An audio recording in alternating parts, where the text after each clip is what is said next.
Welcome to the Savage Productions YouTube channel. Hey everybody, welcome back to the Savage Productions YouTube channel. Today I am back in the shop and we actually have a Camaro in here. A little bit different from what we usually see on the channel, but this is an LS3 SS Camaro. It originally came in here for, it had a little bit of a tapping issue going on with the engine, and the owner was concerned about what was going on. So he originally brought it in for us to fix that, but he also wanted us to kind of make it a little bit faster, and we were going to install a Nitrous Express nitrous kit. But after closer examination, after pulling the heads off, because we had to find the issue, we found what the issue was, and then we found some other things. So I'm going to get the camera turned around here. We'll interview Dad, see what he says about the car, and he'll show us some things. Okay, Mr. Savage himself here. Get out of here. Tell us what's going on with this car. Well, so what happened was he had a lifter tap. He bought this car. He told me this yesterday. We were kind of trying to get things squared away on the story. He bought the car, and it was already built. It has a Cam Motions Titan Stage 3 cam, and it has a full upgrade. Springs, push rods, retainers, and but anyway, it started tapping pretty loud. So he brought it in. We pulled it apart. We were going to change the lifters and make sure everything else was good, check the valve springs. Well, we found a broken lifter, and all the lifters were damaged. Obviously the cam lobes are damaged. I started cleaning some of the carbon off of the pistons and found number 3 cylinder scarred up, like really bad. And that cylinder was full rich, was running full rich. The plug, you could tell the plug was kind of fouled. Everything was black. All the other cylinders were burning good. And I noticed when I pulled it in, it wasn't really running that great, but I just assumed it was because the lifter was broken. We'll show you that lifter here in a minute. But anyway, this particular cylinder that was running rich is really chewed up. The cylinder walls are scratched up really bad. Not sure if it has low compression, because I didn't check the compression. Don't know if it has low compression and it's low because of the scratches, and then maybe that's why it's running rich, or is the injector sticking open, washing the oil off the cylinder walls and causing it to scar it up. Right. But anyway, at this point, originally we were going to do the lifters, and we were going to do a Nitrous Express plate kit. And, With the integrated solenoids, right? Yeah, the integrated solenoids. We could do bottle warmer, purge, And that was going to go on top of what he already had done to the car, which was pretty good BBK cold air intake. He had like this custom made, I don't know if he made it or somebody else, but just like a heat shield. And then for some reason the filter on it, I think it's over there. Yeah, I'll show you the small. filter. It's like this wide for some reason. Yeah. It had a lot more room, but he had that in there, and 2-inch long tube headers. Yeah, so the car ran pretty good. I mean, he has like dual tips on the back and everything. Yeah, he said he had it. He did say he had a dyno tune. It made like 455 at the wheels or something. Yeah. So I mean, the car came in, it had some mods, and he just wanted to go a little faster with the nitrous. But after closer examination, well, let's take a look here first at the actual damage. The easiest way that I found to see it is from this side right here. So you can see that roughness right there on the bottom, right about there. All of that is really, really rough. So once you run you can hear it when you run your nail across it, can't you? Yeah, I mean it grabs really hard. Yeah. And then comparing it to all the other cylinders, all the other ones are normal. Yeah. And this one is... That one has a little bit of a weird scratch on the side of it, Yeah. which is weird, but... This motor has over 140,000 miles on it. But anyway, that one there is definitely a problem. So here, we'll look right here through this hole. Oh yeah, You can look at the cam. look at that one right there. Oh my gosh, that's worse than I thought. Yeah. So, and you can see the wear pattern on the cam too. It's kind of, some of them are off center, some of them are really thin. So it's almost like the lifters were turned sideways and they were, not really riding 100% in the middle straight. Yeah. So these are obviously people that know LS. This is what holds the lifters in. You put them in there. They only go in one way, but obviously this is very loose. These are worn out, and some of them are so loose that you can actually turn this lifter like this. Wow. So what was happening is the lifter, instead of running straight with the cam, it was cocked like this. Right. And so then you think vertical, if you have this thing turned sideways, it's going to be thinner, whereas if you turn it straight, then it's wider track. Yeah, and you can see that by the lobes on the cam. Some of them just had like an 1/8 of an inch. Right. I mean, where they've been riding on it was crazy. So we're definitely going to have to get some new ones and get the upgraded ones, or we may even just do away with this stock setup of lifters. Go with some link bars. Yeah, probably go with some link bars. We've got to put another cam in it. But, so do you think that that's one of the reasons why the one of the lifters possibly broke, or do you think that that's related to the part mismatch that we're thinking about? So there's something going on there, because every one of these lifters are mushroom on the ends. I mean, they kind of flare out. I had a hard time getting them out.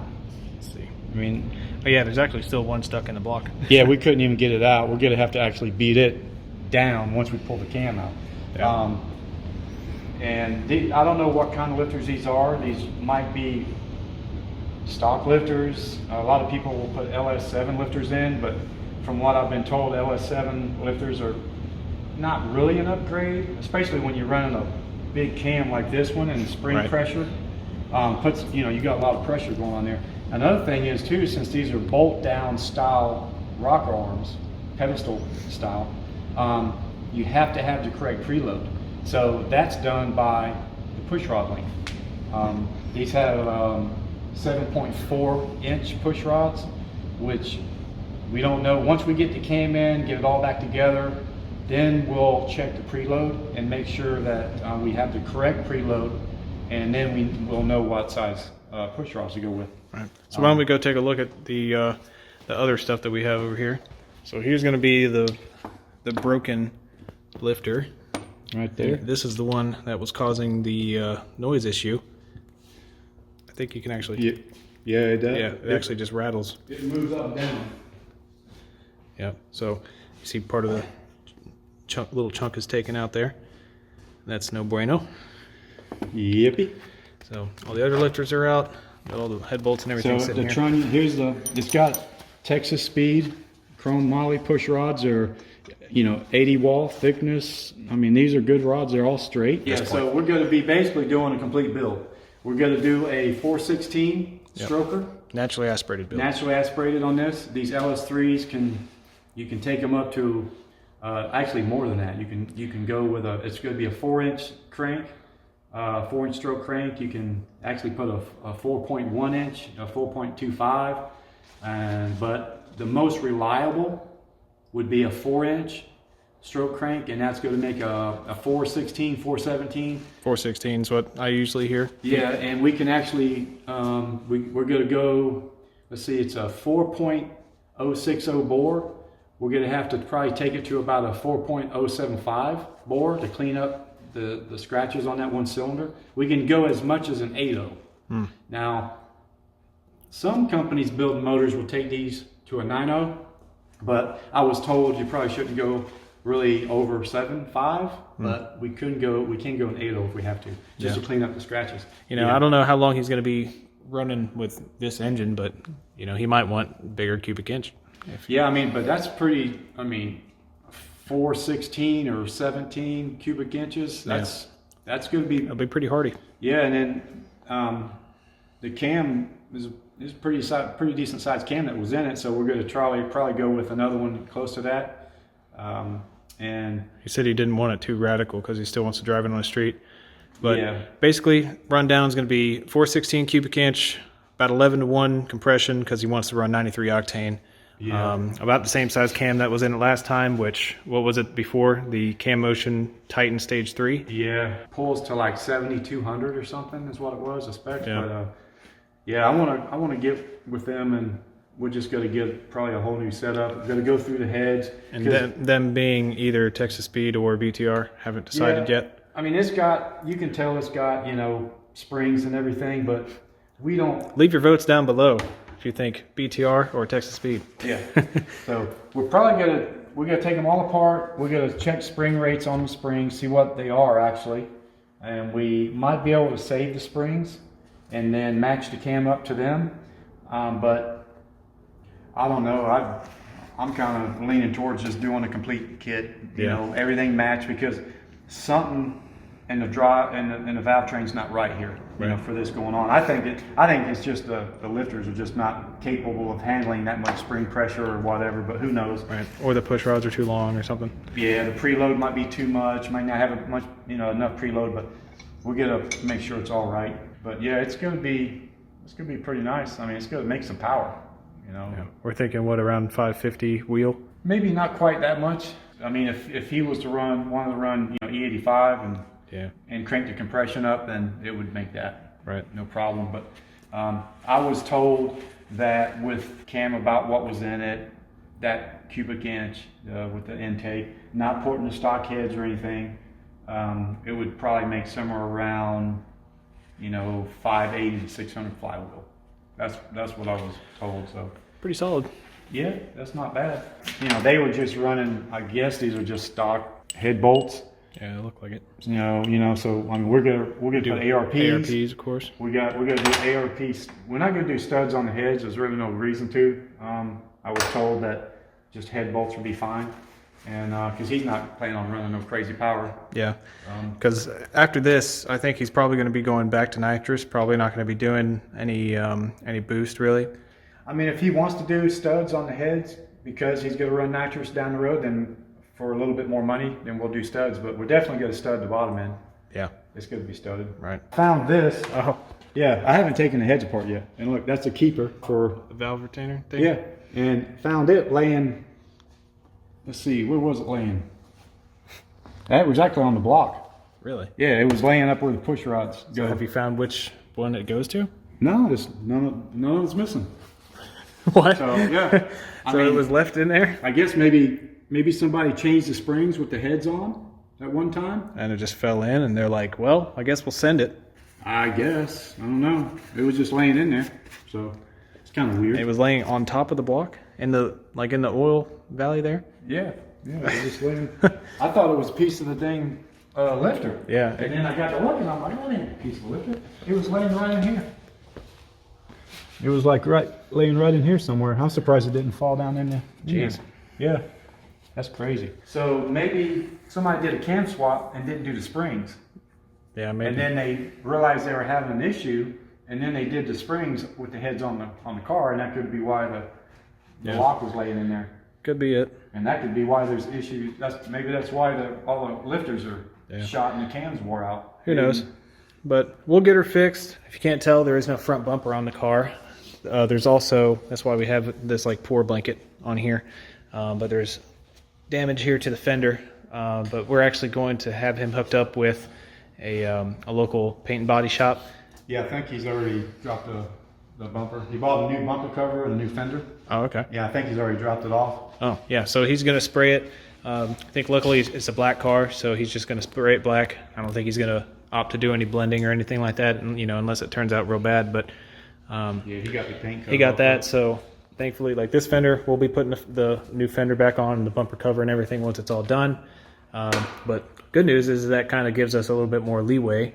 Not that we're not careful usually, but it gives us a little bit more leeway and not have to worry about so much whenever we're working all on the front end and all that stuff.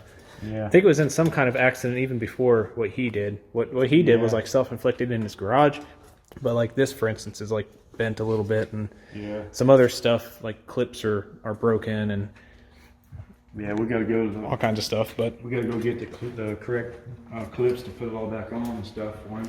So. But other than that, it's a pretty nice looking car. It's got nice wheels on it. I think these are ZL1 like replicas or maybe ZL1 wheels.